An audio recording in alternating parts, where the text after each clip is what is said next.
اگر اس رات میں بھی ہم متوجہ نہ ہو، اللہ متوجہ ہے اور ہم متوجہ نہ ہو، تو بتائیے ہم سے بڑا ظالم کون ہوگا؟ ہم سے بڑا نافرمان اور ناقدری کرنے والا کون ہوگا؟ ایسی بہترین رات میں اپنے کاروبار کو بند کر دیجیے، یا کم از کم اثر تک فارغ ہو جائیے۔ غسل کرنا ضروری نہیں ہے، نئے کپڑے پہننا ضروری نہیں ہے،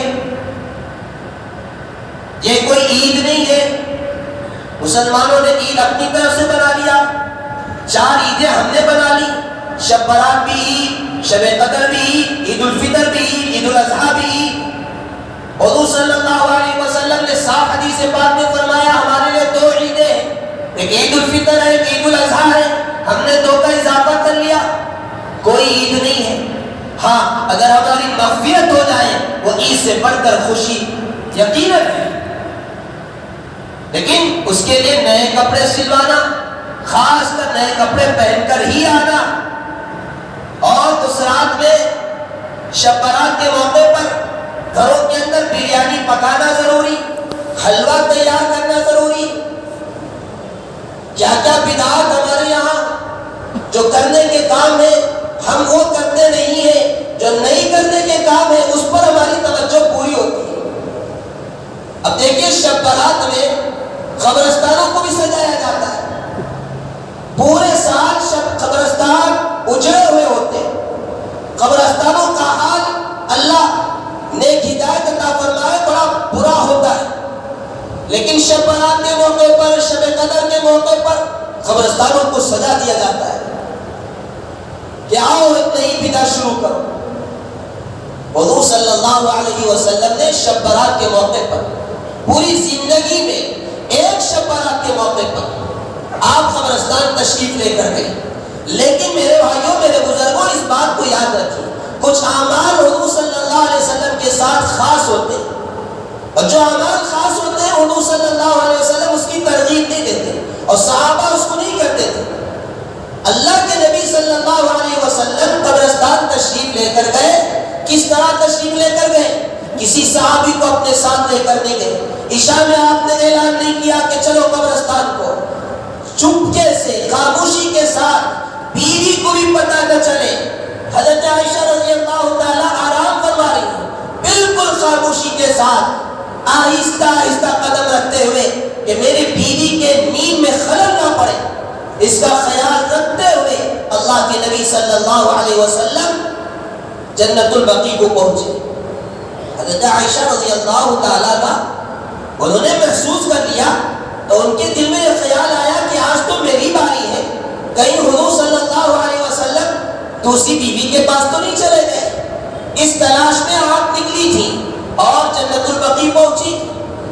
دیکھا کہ وہاں عجیب کیفیت ہے، حضور صلی اللہ علیہ وسلم عالم بالا میں پہنچے ہوئے ہیں، دعاؤں میں لگے ہوئے ہیں۔ واپس حضرت عائشہ رضی اللہ تعالیٰ کا آ گئی، حضور صلی اللہ علیہ وسلم پہچان گئے، واپس آئے اور حضرت عائشہ رضی اللہ تعالیٰ عنہ سے پوچھا کہاں گئی تھی؟ کہا کہ اللہ کے نبی صلی اللہ علیہ وسلم آپ جانتے ہیں میں بہت زیادہ غیرت مند ہوں، میں نے یہ سوچا کہ کہیں آج میری باری ہے، میری باری میں آپ دوسری بیوی کے پاس نہیں چلے گئے، اس تلاش میں آئی تھی۔ حضور صلی اللہ علیہ وسلم نے فرمایا عائشہ معاملہ اس سے بھی بڑا خطرناک ہے، اس سے بھی اہم معاملہ ہے۔ پھر فرمایا میں جنت البقیع جو گیا تھا مغفرت مانگنے کے لیے، دعائیں کرنے کے لیے، آج کی رات اللہ تعالیٰ بڑے بڑے گنہگاروں کو معاف کر دیتے ہیں۔ میرے بھائیوں میرے بزرگوں، اب آپ دیکھیے اگر یہ عمل قبرستان جانے کا اس امت کے لیے کوئی فضیلت والا عمل ہوتا تو کیا حضور صلی اللہ علیہ وسلم صحابہ کو نہیں بتاتے؟ اور پھر دوسرے سال سے صحابہ اس پر عمل کرتے یا نہیں کرتے آپ بتائیے؟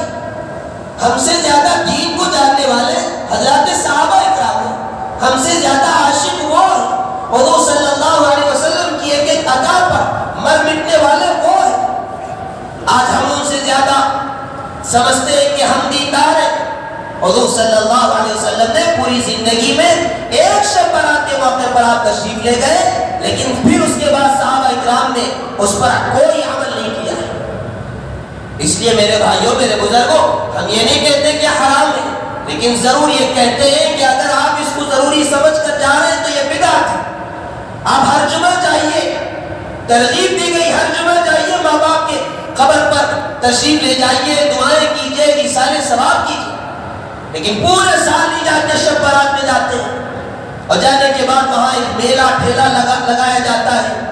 پھول خریدتے ہیں، لے جا کر قبروں پر ڈالتے ہیں، جو بالکل سراسر بدعت ہے اور گناہ کا کام ہے، اس پر پیسے خرچ کرتے ہیں۔ میرے بھائیوں، میرے بزرگوں، یا تو مسجد میں رہ کر عبادت کیجیے یا اپنے گھروں میں رہ کر عبادت کیجیے۔ سب سے پہلے نیتوں کو درست کیجیے کہ میں شب برات میں مغرب سے عبادت شروع کروں گا اور یہ عمل اس وقت کروں گا۔ یہ نظام الاوقات آپ بنائیے، اوابین پڑھیے، اوابین پڑھیے، مغرب کی نماز کے بعد 2 رکعت سنت کے بعد 6 رکعت نفل پڑھ لیجیے، جن کا ثواب کیا ہے؟ 12 سال عبادت کرنے کا ثواب آپ کو مل جائے۔ اوابین پڑھ لیجیے، قرآن کی تلاوت، سورہ واقعہ، جو سورہ واقعہ مغرب میں پڑھتے ہیں، اللہ تعالیٰ رزق میں کشادگی عطا کرتے ہیں۔ کتنا بہترین موقع، بہترین رات میں یہ عمل کیجیے۔ پھر اس کے بعد تھوڑا بہت جا کر تیاری کر کھا پی کر فارغ ہو کر آ جائیے، عشاء کی نماز، اس کے بعد عبادت میں اپنے آپ کو لگائیے۔ نوجوانوں سے خاص کر گزارش کرتا ہوں، اس رات میں ہمارے نوجوان جو ریڈنگ کر لوگوں کو تکلیف پہنچا کر، اور بعض نوجوان تو اللہ معاف فرمائے پورے سال تو نشہ استعمال کر ہی رہے، اس رات میں بھی خصوصیت سے نشہ کا استعمال۔ یاد رکھیے، اس رات میں جن لوگوں کی مغفرت نہیں ہوتی ہے ان میں سے ایک تو مشرک ہے، دوسرا مشاہد جس کے بارے میں گزشتہ جمعہ عرض کیا گیا تھا، کینہ کپٹ، دل کے اندر نفرت رکھنے والا، اسی طرح تیسرا وہ ہے جو ازار پیانٹ ٹخنوں سے نیچے لٹکانے والا، چوتھا وہ ہے جو ماں باپ کا نافرمان ہے۔ اس رات آ کر رو کر دعا کر لے، میرے بھائیوں، میرے بزرگوں، معافی نہیں ملے گی، مغفرت نہیں ہوگی۔ یہ باتیں انہوں نے ہی بتایا ہے جنہوں نے اس رات کی فضیلت بتائی۔ ہم حضور صلی اللہ علیہ وسلم کی اس بات کو تو مانتے ہیں کہ شب برات فضیلت والی رات ہے، دعاؤں کی قبولیت والی رات ہے۔ اسی رات کے بارے میں اسی آقا نے بتایا کہ ماں باپ کا نافرمان ہے، اللہ معاف نہیں کریں گے، بیان نظام ٹخنوں سے نیچے لٹکانے والا ہے، اللہ معاف نہیں کریں گے، شراب اور نشے کی چیزیں استعمال کرنے والا ہے، اللہ معاف نہیں کریں گے، قتل کرنے والا اللہ معاف نہیں کریں گے۔ یہ اللہ کے نبی صلی اللہ علیہ وسلم نے خود بتایا، زنا کرنے والا اللہ معاف نہیں کریں گے۔ ان گناہوں سے اس رات کے آنے سے پہلے معافی مانگ لے، اللہ سے معافی مانگ لے، جن جن کو ستایا ہے ان سے معافی مانگ لے، ماں باپ کو ستایا ہے اس رات کے آنے سے پہلے معافی مانگ لے، اور یقین جانیے ماں باپ دنیا کے اندر وہ دولت ہے، بچے کے بڑے سے بڑے غلطی کو بھی معاف کر دیا کرتے ہیں۔ جائیے ان کے سامنے، نوجوان اپنی آنکھوں سے 1-2 آنسو کا قطرہ بہائیے اور اللہ سے اور اپنے ماں باپ سے معافی مانگ کر آئیے، پھر دیکھیے اللہ تعالیٰ کس طرح دروازے کھولیں گے، ہماری دعائیں کس طرح قبول ہوں گی۔ توبہ کر آنا ہے اس رات میں، ان سارے گناہوں سے، بندوں کے حقوق مار کر، کسی کا 5,000 روپے دبا لیا، کسی کا 10,000 روپے دبا لیا، کسی کے لاکھوں روپے دبا لیے، اب آ کر توبہ کر رہا ہے، توبہ کہاں قبول ہوگی؟ توبہ کی قبولیت کی ایک شرط یہ ہے کہ بندوں کے جو حقوق ہیں وہ حقوق تمہیں ادا کرنے پڑیں گے۔ اب ادا نہیں کر سکتے، اس سے معافی مانگیے اور کہیے، اس سے مہلت دیجیے، اتنے سالوں میں ادا کر لوں گا، مجھ سے غلطی ہوئی،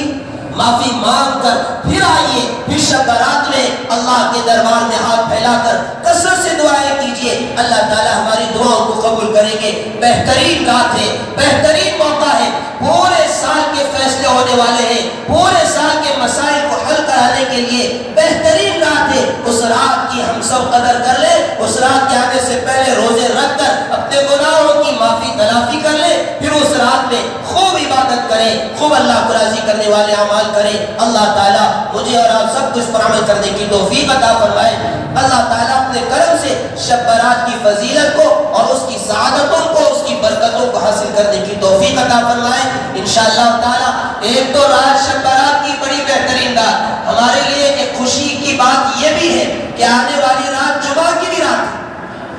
پورے سال میں جمعہ کی رات یہ بھی فضیلت والی رات ہے، اس رات میں بھی دعائیں قبول ہوتی تو فضیلت والی رات جمعہ کی بھی ہے، شب برات بھی ہے۔ پھر اس کے ساتھ ساتھ ہماری اس مسجد میں الحمدللہ جو مدرسہ چل رہا ہے اس میں جو بچے حافظ قرآن بنتے ہیں ان کا حافظ سبق رکھا جاتا ہے تاکہ قرآن پاک کے ختم پر جو